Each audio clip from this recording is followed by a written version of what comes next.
السلام علیکم دوستو۔ وہ ایک بے رحم قاتل اور بدنام زمانہ فاتح تھا۔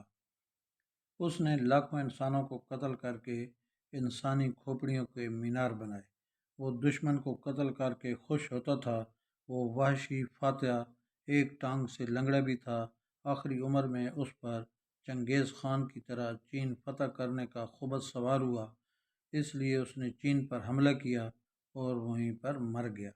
دنیا کے بدنام زمانہ فاتحین میں سے سکندر اعظم، جولیس سیزر، ہمنی بال، بسمارک، ہٹلر اور چنگیز خان شمار کیے جاتے ہیں، لیکن جب حقائق اور فتوحات کو سامنے رکھ کر جائزہ لیا جائے تو ان تمام میں وہ سر فہرست اور حقیقی معنی میں دنیا کا بدنام زمانہ فاتح قرار پاتا ہے۔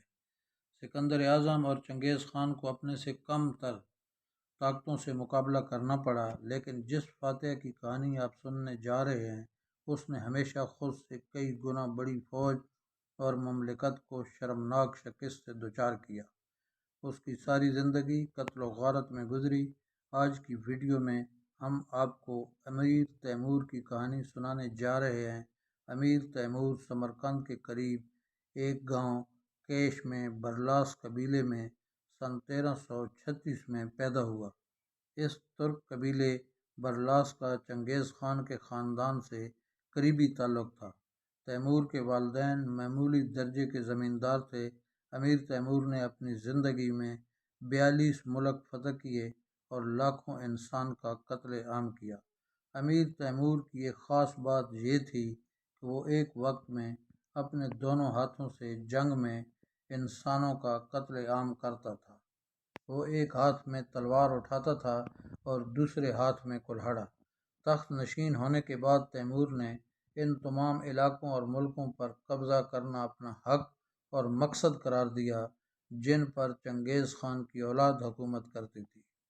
اس نے فتوحات اور لشکر کشی کے ایسے سلسلے کا آغاز کیا جو اس کی موت تک 37 سال جاری رہا۔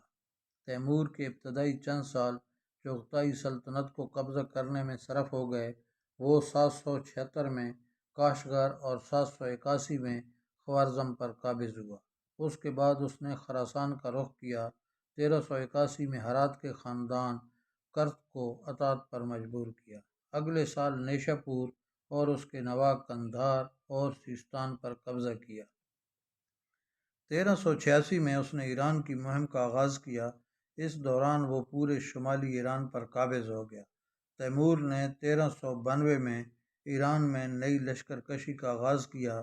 اس میں اس نے ہمدان، اصفہان اور شیراز فتح کیا۔ آل مظفر کی حکومت کا خاتمہ کیا، بغداد اور عراق پر قبضہ کیا۔ اس طرح تیمور پورے ایران و عراق پر قابض ہو گیا۔ 1398 میں امیر تیمور ہندوستان کو فتح کرنے نکلا۔ ملتان اور دیپال پور سے ہوتا ہوا دسمبر 1398 میں وہ دلی پہنچا۔ اس وقت دلی کے شاہ نصیر الدین محمود تغلق کے پاس ہاتھیوں کی بڑی مضبوط فوج تھی۔ کہا جاتا ہے کہ اس کے سامنے کوئی ٹک نہ پاتا تھا۔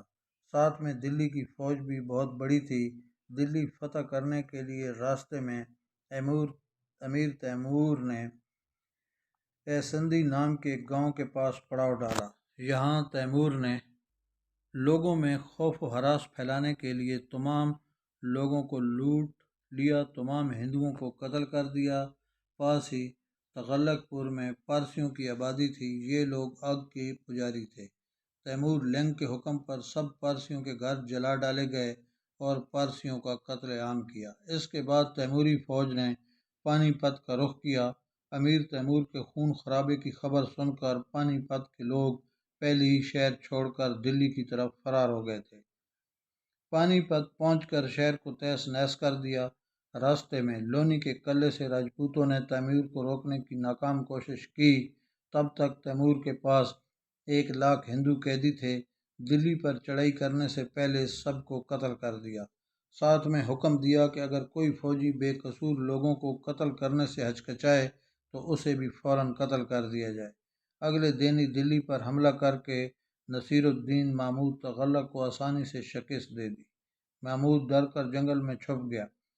دلی پر فتح کے بعد جشن مناتے ہوئے منگولوں نے کچھ خواتین کے ساتھ چھیڑ چھاڑ کی تو لوگوں نے مخالفت کی۔ اس کے رد عمل میں دلی کے تمام ہندوؤں کو ڈھونڈ کر قتل کرنے کا حکم دے دیا۔ 4 دن میں سارا شہر خون سے لت پت ہو گیا۔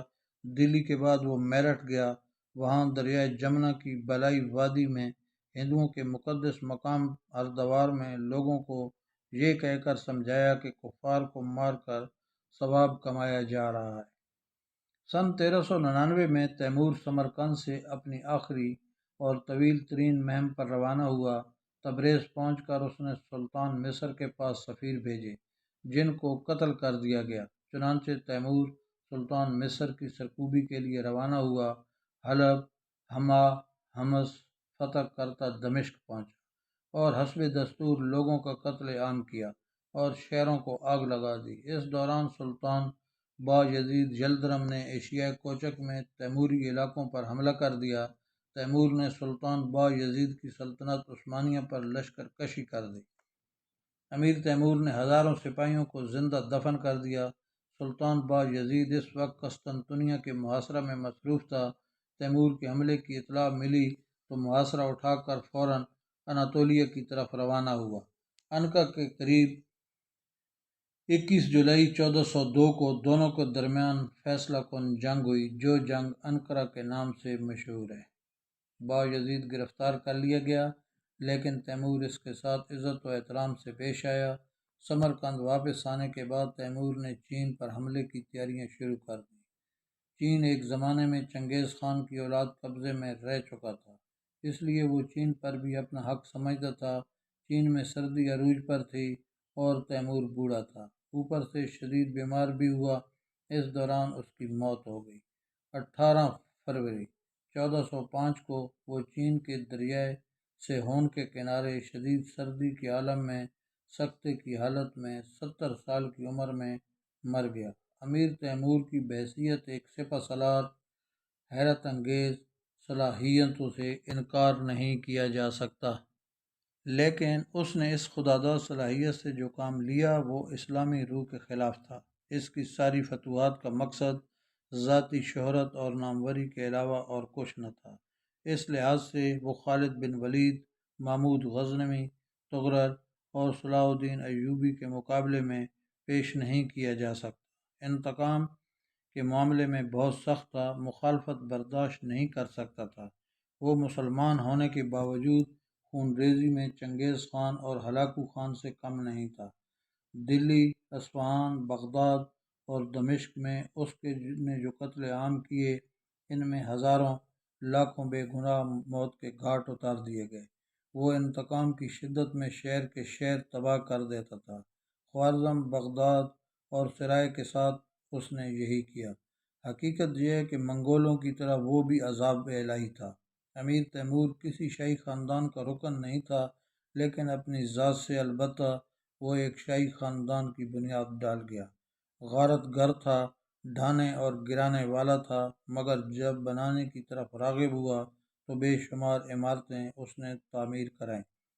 سکندر کی طرح کسی بادشاہ کا لڑکا نہیں تھا اور نہ چنگیز خان کی طرح کسی لاؤ لشکر والے کا وارث تھا۔ امیر تیمور کے بارے میں مورخین کے 2 گروہ ہیں۔ ایک گروہ نے اسے شیطان کہا اور دوسرے گروہ نے اس جیسا عالی مقام، عالی ظرف کبھی پیدا نہیں ہوا۔ ایک گروہ کے مطابق وہ ایک بے رحم قاتل انتقام میں خدا کا قہر تھا، جبکہ دوسرے گروہ کے مطابق امیر تیمور ہمت و شجاعت میں یکتا تھا، اس لیے سارے ایشیا نے اس کے سامنے سر جھکایا۔ اگرچہ دنیا کے بڑے لڑنے والوں میں بہت بڑا درجہ رکھتا تھا، لیکن بادشاہوں میں وہ بدترین بادشاہ تھا۔ بہادر تھا، لائق تھا، فیاض تھا، لیکن شہرت کا خواہاں، سخت گیر اور ظالم تھا۔ اسی وجہ سے امیر تیمور کی سلطنت اس کی موت کے ساتھ مٹ گئی۔